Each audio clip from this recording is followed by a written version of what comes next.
All right, so I talked about in the last lecture, Betty Friedan and the feminine mystique, and it went on really long because I started getting into a digression about marriage and how marriage has to be built on the self-sacrifice of the man and the woman for each other. And if each are not sacrificing for the other, then the marriage it's not gonna work very well because there's gonna be resentment, okay? So thinking of that in that context, right, a lot of marriages don't work out because humans are fallen and they act selfishly and they pursue selfish ends and so there is going to be resentment in marriage. So we can think of that as part of the context for why a lot of housewives might find Friedan's thing appealing. Also, again, the fact that for some women, giving up a professional career is a very, very huge and difficult sacrifice, and that needs to be understood and recognized. For other women, maybe they don't care as much, but for some women, it's very hard. And for Dan, what she's focused on in the early and mid-'60s in terms of getting the women's movement underway is more of the legal and political equality of opportunity that we would identify with the Martin Luther King element of the civil rights movement. So, for instance, she's focused on equality of opportunity in terms of employment. And what she's looking for, and other early women activists are looking for, is the ability for women to get hired for good jobs, right? Because you had women in the workforce in increasing numbers in the mid-1960s, but usually it was working class women who were working because the family needed extra money, because the husband's income didn't cover it, and they would work in jobs that were not fulfilling, right? Like, I don't want to insult anyone. I don't know what kind of jobs you have. But look, it wasn't because they loved the job. It was because they needed the money. And when the family had enough money, they might leave the job and go back and be housewives. So those women who actually were getting jobs, they weren't great jobs. So what Friedan wants is she wants the more appealing jobs, like the higher level executive jobs, the professional jobs, the jobs that you have to study for and prepare for, medicine, law, academia, all of these types of positions to be more available to women, because these are the types of positions that are more fulfilling, right? And so that's what she and the other women activists were focused on, okay? What they're gonna run up against when you get into like 1966, 5 and 6, are the women who are younger, who are part of the anti-war movement, who have been radicalized and who have been brought up and gone to university in the era when the ideology of the New Left is being promoted. And part of the wing of the New Left is going to be those who are, what is the New Left again? Well, the New Left again is kind of like reinterpreting Marx, taking Marx away from that strict doctrinaire reading of it, and thinking of it in more broad terms, in terms of conflict between groups. Okay, so these young women, most of them young, in the more radical wing of the movement are going to be thinking of themselves as a group that needs to defend its rights against men, okay, and which may have to be able to use violence in order to do that. What is the violence these women? Well, I'm going to say, look, it's abortion. That's the main thing that's going to divide the young radicals from the more like middle-aged professional wing of the women's movement, is support for or against abortion.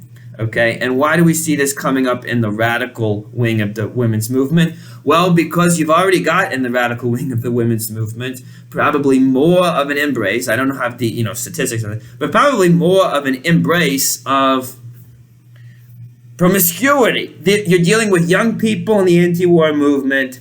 You're also dealing with young men who are leading the movement, who are not really interested in women being part of the leadership of the movement, okay? And so a lot of the resentment that the young women in the radical wing feel initially is for the men in their radical wing of the movement, the anti-war movement, who they believe are not respecting them and who are using them and exploiting them sexually, okay?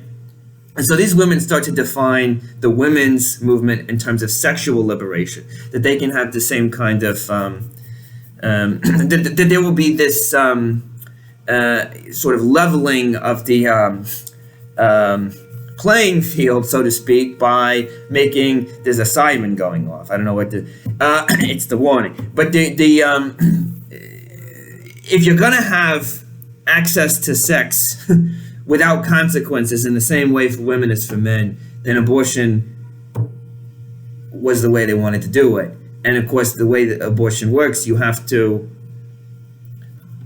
there were several methods. The method I'm most familiar, you use the forceps to pull the baby out piece by piece, and then you have to reassemble all the pieces on a tray to make sure they're out.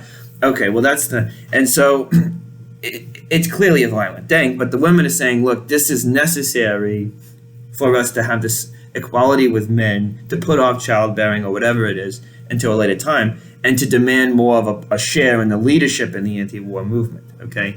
These younger women are going to come in, of course, and be involved with the older professional middle-aged women who are looking more or less for sort of equality of opportunity in terms of employment. And this is going to come to a thing here in like 1966 or 7 or so within the context of the National Organization for Women, which was founded by Betty Friedan, and the purpose of her founding it was to make sure that Lyndon Baines Johnson enforced the element of the Civil Rights Act of 1964 that said employers could not discriminate on the basis of sex. That was the focus initially. So what you have at 66 or 7, you have the National Organization for Women was founded as a sort of way of organizing lobbying of Congress and of the president's administration to make sure that they did not neglect this issue of women's employment. Okay, well, you have the National Organization for Women, then you've got, of course, radicals coming in, you've got the others, the more moderate, and they are saying, look, the radicals want to make legalization of abortion part of the National Organization for Women's platform. Okay, and a lot of women were very in the movement, and even within the National Organization for Women were very unhappy with that. And they said, look, if we do that, we have undermined our values. There was this lady, Pat Gotts, I think was her name, something like that. She is in the National Organization for Women. She's pushing for the enforcement of equal opportunity for employment.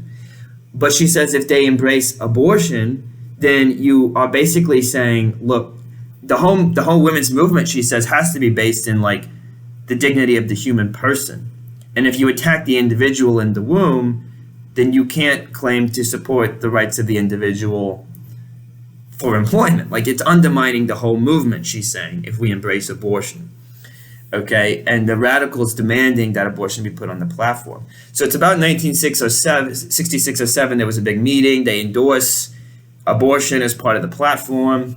And in some local chapters, they start to expel women from the National Organization for Women who don't support abortion, legalized abortion. So like Pat Gotts gets expelled from her Ohio chapter of the National Organization for Women, goes on to later found an organization called the Feminists for Life, okay? So what's the point of all this, all right? Well, the radical wing basically gets control of the institution that's pushing the movement forward, okay? So you get this radicalization of the movement. And that's the trend in the late 1960s, okay? And this is the origin, of course, of the group that will get abortion legalized, but also then of the kind of language of rights and group identity that you have going forward. And it's effective in a lot of ways in terms of how it changes mentality. So for instance, there was like Gallup polls of women in like the early 1960s, and they're talking about what is it, like, are you oppressed? Do you think you're oppressed? Like 1/3 of them did. Okay, and then you go later in the 1970s, like 1974, 2/3 of women thought they were oppressed.